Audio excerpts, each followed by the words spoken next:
I want to come up with some ideas to talk about. Because you're talking about us discussing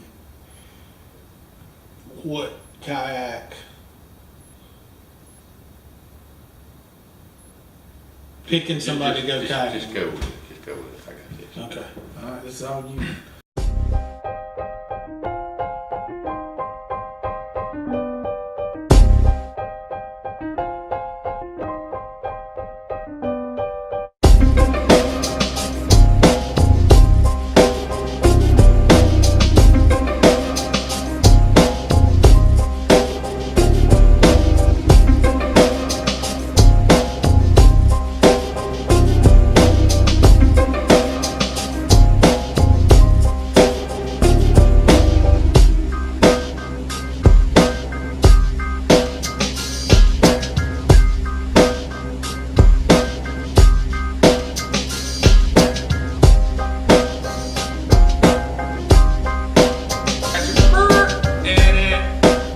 Hey guys, Shane with Monkeying Around. I'm Kevin, the Wondering Electrician. And we're back, Wondering Monkeys, talking about, we've been doing kind of a series on how to plan your kayak camping trip.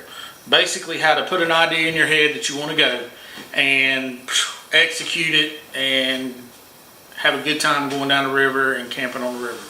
And this week Kevin wants to talk a little bit about kayak styles, picking your kayak, not kayak styles, but paddling styles, picking a paddling buddy, somebody to go with you if you don't want to go solo, that kind of thing. So this is Kevin's video this week. Eventually I finally get to talk.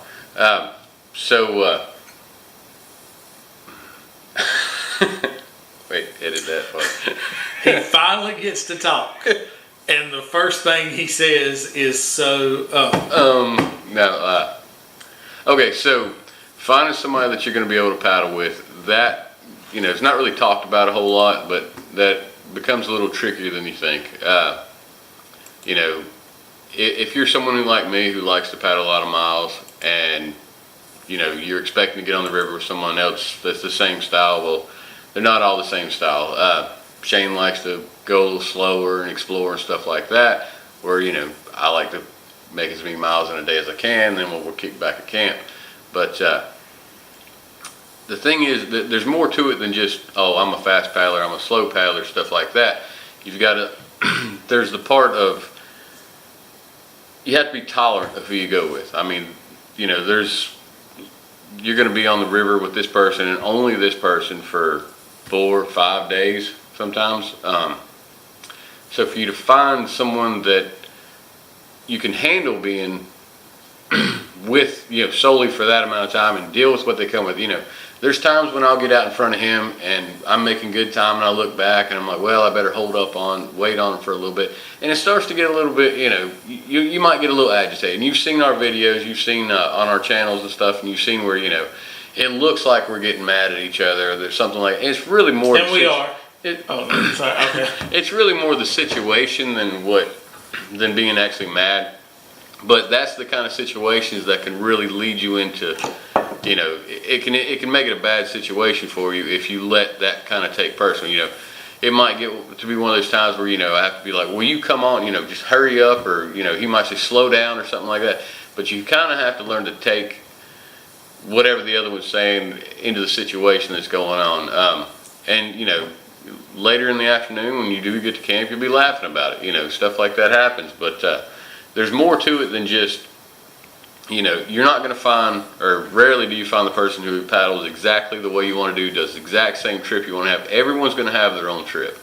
I'm gonna have the trip that I want to take. You know, I'm going to paddle. I'm going to get some speed up, kind of cruise down and sit back and wait for him. He's going to be paddling at his pace, and I'm just going to have to deal with that I'm in front of him, and he's going to have to deal with it with, you know, that he's behind me. You know, we go on trips and we take our wives and stuff, and my wife, she's unstoppable. I mean, you know, she puts me to shame. She's always the one that you lose sight of. She's gone. I mean, I don't care if it's a still river or what, but she is gone.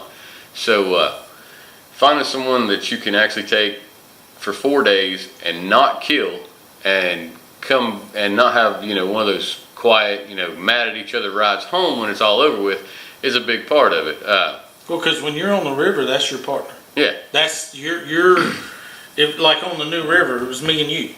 On the And that's your Yakin River, it was me, you, Pete, and Brian. Yeah. So if something happens, you got to be able to count on your buddy to pull you out of a sticky situation if you happen to get into one, or vice versa. You might have to pull them out of a sticky situation. And I mean, you're going to have more issues of just how fast you paddle and stuff like that. You're going to have those that want to find camp at 4 o'clock, those who want to paddle on until 6 o'clock, those who want to sleep in, those who want to get up. You've got the sleeping situation. I mean, how bad does the other person snore? I don't know what he's talking about. I mean, do you have to take in consideration of bringing a nice set of headphones or earplugs so that you can drown out the snoring coming from across the woods from you? But that was a bear. Yeah, that had nothing to do with me. That was a mean sounding bear. Whew. But there's a lot that goes into that, and finding somebody that you can deal with for that length of time, and only that's your only outlet. That's the only person there with you, and it could make some people might want to go alone because of that reason. It's well, I suggest do a day trip. And that's how we started. We got together. We did a little day trip, 7 miles, nothing big, just to see. Is this guy crazy? Yeah, of course. Or is he somebody that I can paddle with? I'm gonna suggest you never get on the river with someone that you've only met through YouTube. Yeah, it happens. But I like to stop along the river, and if I see something, I'm like, oh, let's go check that out. Get out and explore and enjoy, which it does. It cuts my mileage down a lot compared to what Kevin wants to put in 20, 25 miles, and I'm leaning more back toward the 15 or 18 mark because I want to stop and go check something out. And that's going to fall into planning your trip and mapping your trips and stuff like that, because I'll do 25, 30 miles in a day. He doesn't want to do that, so we have to be a little bit willing to let's cut it down to, he wants to do 15, I want to do 25, let's meet in the middle at 20. I mean, that sort of thing. And hey, leave us a comment. Tell us what you like to do. Yeah, how many miles do you want to do on the river at a time? I mean, do you paddle slow? Do you fish? I mean, because if you're going to fish, you're going to be a lot slower, Oh, on our Get Your Paddles Wet last year, Timmy went with us, and all he wanted to do was fish. And so he told, y'all go ahead, and I'll catch up with you. And, so we would stop and take little breaks along the way and make sure he was staying up with us. Yeah. But he did some fishing, and that slows you down. Yeah. Yeah, where if you're not fishing and you can make 20 miles a day, and if you're going to fish, chances are you're going to make, if you're going to heavy fish, you're going to make 8? Maybe. It drops way down.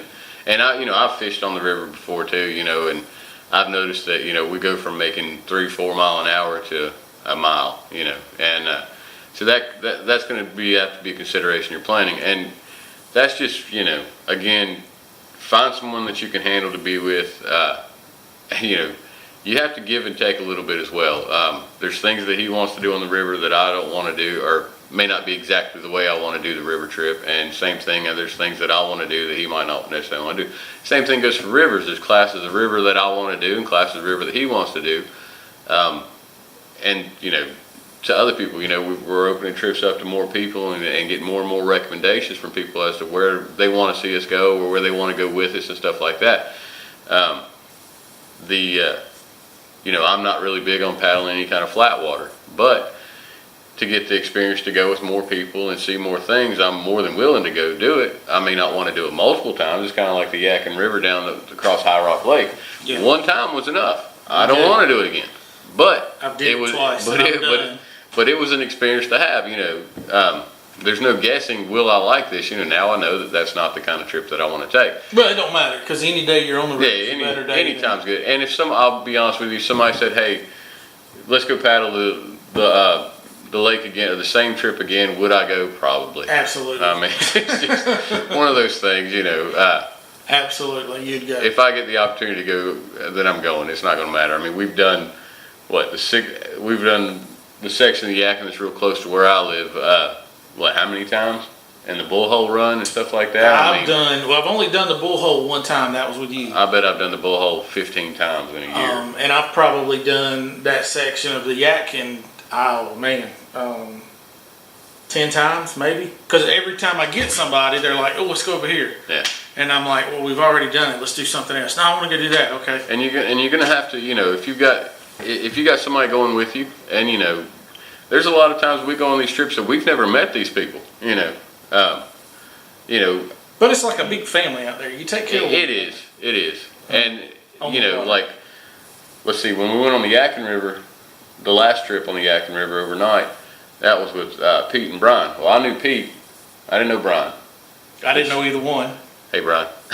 But now we had a good time. Yeah, we had a great time. Pete tried to kill you with a small bomb. Yeah. Well, Pete tried to kill me on the Wilson Creek first, anyway. Yeah. But there's another river trip where I'd never met him before. But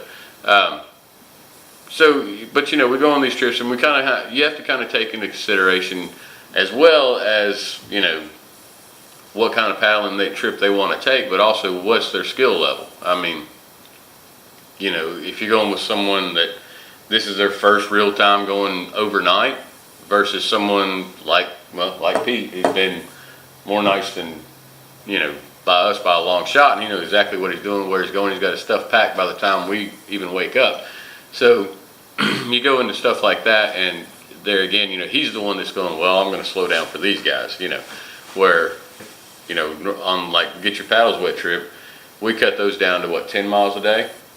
Something like that? 12, and 8. Okay, so 12 miles is what we did, and that was during the middle of summer, so technically we had hours of daylight once we got to where we were going, and we didn't get on the river until late anyway, But with a bigger group, you want to cut your miles shorter, because we're talking about coming up maybe after this video comes out. I don't know yet. Should be right after this video comes out. We're going to try to release the dates and the location of the next Get Your Paddles Wet trip. Yeah. And so we may be shooting for 2018. We may be shooting for 2 this year. 2? You want to try 2? May. We'll see what the number 1 turns out like again for this year. But last year's was great. Thanks to everybody who came, and we're trying to figure out the right river to do, and that's what's kind of got to hold up, because depending on the side, we've got a lot of people who are wanting to go or talk like they want to go anyhow, and we got to work out the details of shuttles and places to camp, stuff like that, because if everyone goes who talks like they want to go, then we're going to have quite a large group, and obviously we can't stealth camp anywhere. So well, and we want to open it up to everybody. Yeah. Whether you've got tons of experience or no experience, whether you've got a boat or you don't have a boat. And so that we've kind of got to coordinate stuff with an outfitter. That way, or at least some way for if you want to go and you don't have a boat, we can still put you in a boat and get you down the river. We don't have any extra kayaks, right? No, I don't. None. Well, right. I think we're out. We're flat out. So anyway, think about paddling your paddling style versus your partner's paddling style, or who you're going down the river with, and just kind of put that into consideration when you're figuring out exactly what you're going to do each day of the trip, mile wise, as far as that goes. But until next time, wait a minute, are we ready to do? I think we're done. We're done? Yeah. Okay. Until next time, go get your paddles wet. Leave us a comment and tell us what you like to paddle. Fast, slow? Are you an explorer? Are you, what do you like to do? And leave us that comment. Go get your paddles wet. Like, subscribe, and share.